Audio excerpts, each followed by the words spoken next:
রোস্টের জন্য চুলায় তেল বসিয়ে দেওয়া হয়েছে। এখন রোস্টের মাংসগুলোকে ভেজে নেওয়া হবে।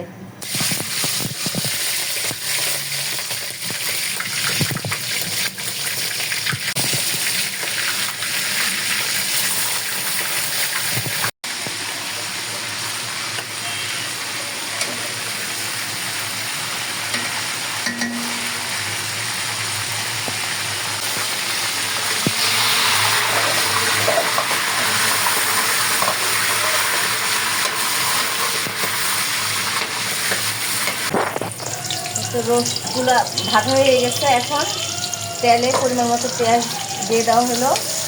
পেঁয়াজগুলোকে ভালো করে ভেজে নেব মানে নেবে। এটা রান্না করতেছে হলো ভাবি, এক ভাবি রান্না করতেছে। তো ভাবির রান্নার রেসিপিটা আপনাদের সাথে শেয়ার করতেছি।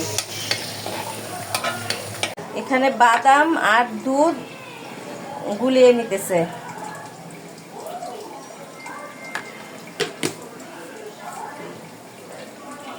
আর কি দিবেন এর মধ্যে?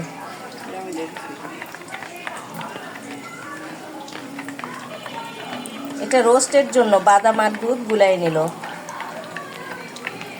এখানে গরম মশলা দিয়ে দেওয়া হলো, দারচিনি, এলাচ আর তেজপাতা। কি দিবেন? পেঁয়াজ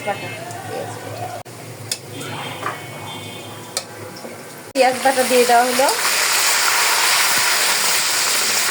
দিয়ে দেওয়া হচ্ছে আদা রসুন বাটা। হ্যাঁ, আদা রসুন একসাথে না, আর একটু লাগবে তো। হ্যাঁ, এখন জিরা ফাঁকি দিয়ে দেওয়া হচ্ছে।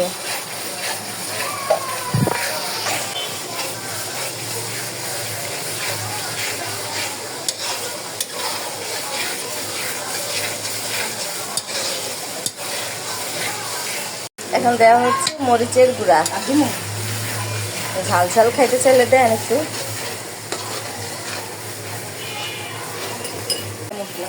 কাঁচা মরিচ বাটা আর বানানো মশলা দিয়ে দেওয়া হলো। এখন একটু পানি দিয়ে দিলাম। এখন টক দই দিয়ে দেওয়া হচ্ছে।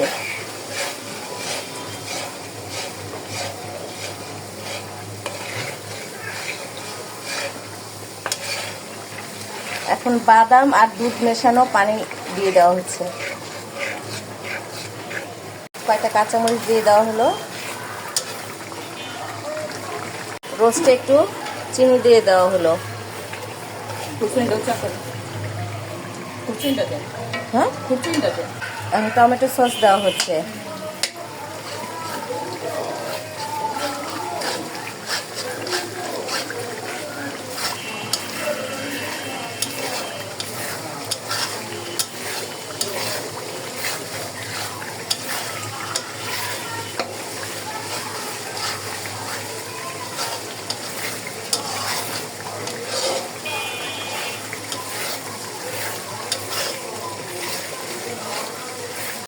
মশলা কষানো হয়ে গেছে। এখন মাংসগুলো দিয়ে দেওয়া হচ্ছে।